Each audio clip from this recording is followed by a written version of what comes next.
So back again with another excerpt of sort of my behind-the-scenes look into the Just So You Know songs and production. And for this particular episode, I wanted to talk about the first, well, what I call the first single off of it, which I always knew was going to be the first single because I really was drawn to this song, the song Down to the Lake. I was living in London at the time, and most of the time as a writer, as a songwriter, I have to sit down and I have to basically just start thinking of things and start writing lines, start writing music, start writing anything, and then none of it makes sense, but then I can start to pull on little bits of it and see what kind of story comes out of it. Down to the Lake did not happen that way. It's really the only time that a song has ever just sort of appeared in my head, because it happened in the middle of the night, and I woke in the middle of the night and that song was there basically in its entirety. And fortunately, across from our bedroom, I had my studio so I could sketch it out very briefly, so that in the morning I could return to it. And I started playing it. I think I even played it the next night at the open mic, which is basically more for songwriters than the open jam. But yeah, I really knew for me there was something special in that song. And it's also how I got connected with Sarah Manfreda, who did the background vocals, and is the feature vocalist really on this song. She came up to me at one of the jams. She was singing, and of course she's a phenomenal vocalist and a phenomenal personality in person. And she came up to me and just said, "Hey, would you be interested in playing some guitar on some recordings I'm working on?"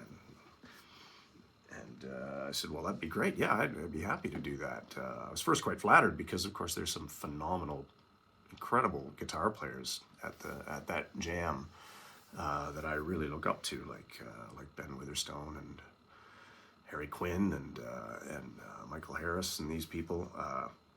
Young guys, phenomenal players. But anyway, she came to me and said, I'd like you to play some guitar on some records. So I said, sure, if you, I'll even do it for free if you sing on some of my songs. So that's when it all started, and I think it was a couple days later.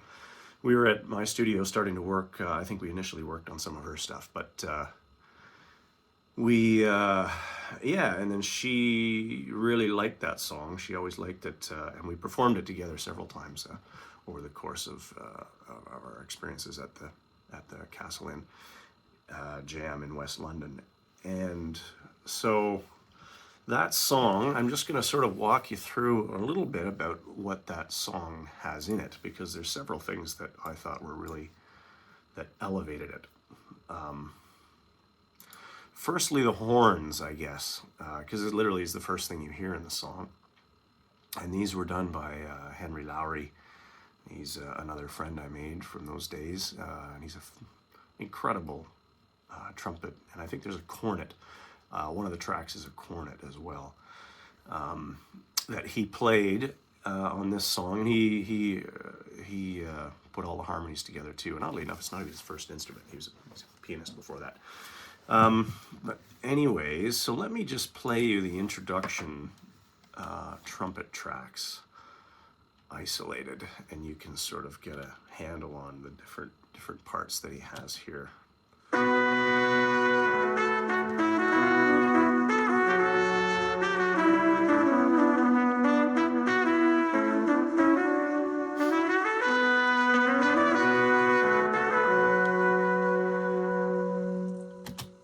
Yeah, amazing. And I think that low part, the low harmony, is a cornet. He might correct me on that, but yeah, and he sort of came up with that. He's the kind of guy that when he gets into the vein, he doesn't into the groove of things. He doesn't want to stop at one line. He tends to want to put a lot of harmonies on it, and I think this yeah, it kind of gave it a bit more of a, almost like a television soundtracky kind of character to the song, which combined with the imagery that's in the songwriting and so forth, I think it kind of lends itself well to that kind of a trumpet part. So that anyway, he did an incredible job at that. And here's the solo. I'll just single that out because it's he's such a talented guy. I think this is the solo.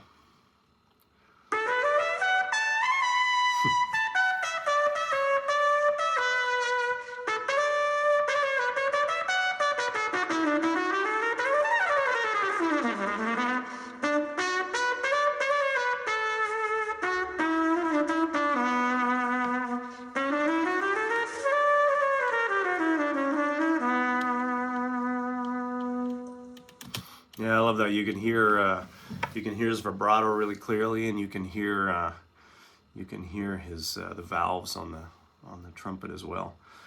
Yeah, I mean, the other nice thing about that is I had Finn Lomax, who we recorded the drums with, knew that Henry and I were going to be recording the trumpets over those few days. So he showed up at my house on his bike the first morning, and he had this microphone that he knew would be amazing for trumpet because I didn't have that.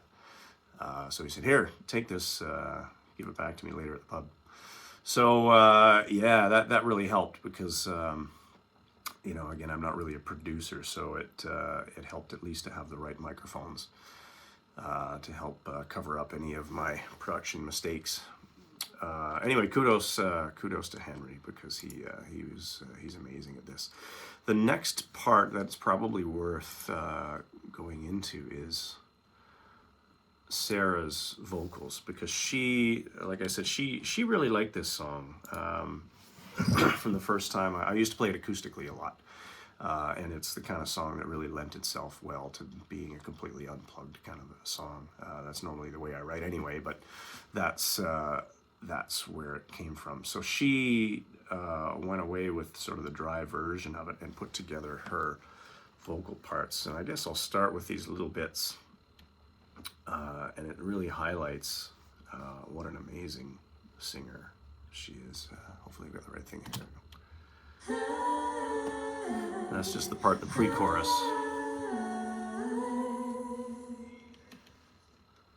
And here's her harmonies on the vocals. Take me down to the lake and bury me underground for the sake of letting me breathe. Take me down to the lake and bury me underground for the sake of letting me see again. Yeah, it's great. Even the way she has two harmonies, which here are hard panned, but one of them continues the line and the other one doesn't, so it adds a bit of character to it. And before I do the belt track at the end here, I think this is the part in the bridge that I really liked. Hear me now. Yeah, see if I can put that on with my own vocals, although it's going to sound maybe a little goofy. And I don't see how you'd hear me now. You pushed me back into my corner again. Yeah, see, sounds almost better on its own.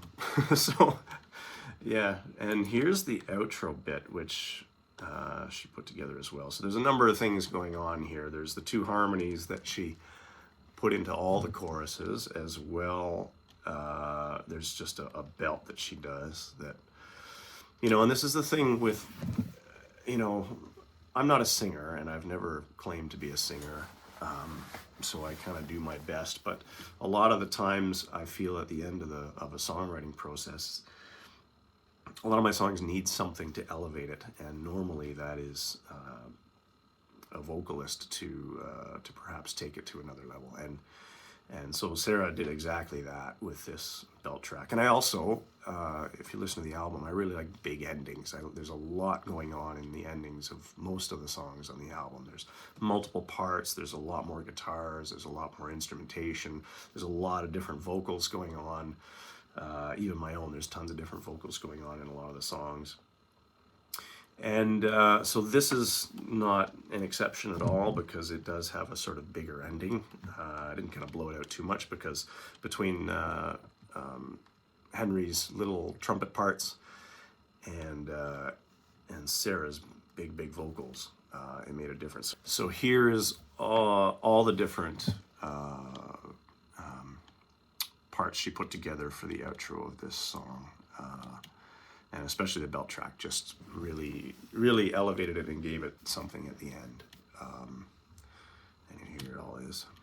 You can hear her say, take me down to the lake, let me underground, for the sake of letting me feel, let me see again. Take me down to the lake, bury me underground, for the sake of letting me see. Yeah. Take me down to the lake, bury me underground, for the sake of letting me feel again. I mean, what do you say to that? It's just so good. Take me down to the lake, bury me underground, for the sake of letting me see. Yeah. In the end, Let me see again. yeah, stellar, absolutely stellar, and did exactly what it was supposed to. So she, yeah, great job, Sarah, and thanks. So yeah, I don't know what else we can highlight in there. The drum track is fantastic, as is Graham's bass track. But maybe that's good enough for one episode. Yeah, so thanks for watching, and that provides hopefully a little bit of insight into where how that song came about from a recording perspective. And actually, to be honest, it was for probably 2 years just an acoustic song, and I wanted to do a video for it because I always felt it was such a visual song, it needed a video element to it. So I found Amphis on Fiverr, who did the video. She did all that herself. She did all the performance, all the choreography, everything she did herself. And when I got the result back, it was so great. I thought, geez, maybe I should think about drums for this song. So, and Lucas knew this song already because I think he actually played it with me a couple times at the jam. So he knew it, and yeah. So he did a great, very sort of simple, little bit of a Latin flair kind of drum track to it. Not too over the top because the trumpet and Sarah's vocals really are the things to be highlighted in this song. So, but anyways, it started for a long time just as an acoustic song, and in fact, some of the people who regularly knew it were quite surprised when I recorded it with drums, and I think most of the responses were quite positive. But but it was largely to begin with an acoustic song, maybe just because that's how it was written. But in the end, I think it worked out really well, and I'm really happy with how it sounds in the end. I'm really happy with the arrangement, and I thought it was kind of a good first single for the album, because it really, on top of being really happy with how it came out and happy with the writing, it also it was a song that really represented my time in London. It had all the right people on it. It was sort of litmus tested at the open stage at the Castle Inn, and the musicians who wanted to play on it came together because I played it there. So it very much embodied my experience there. So yeah. Anyway, there you go. That's a little bit of a behind the scenes on Down to the Lake. Thanks for watching.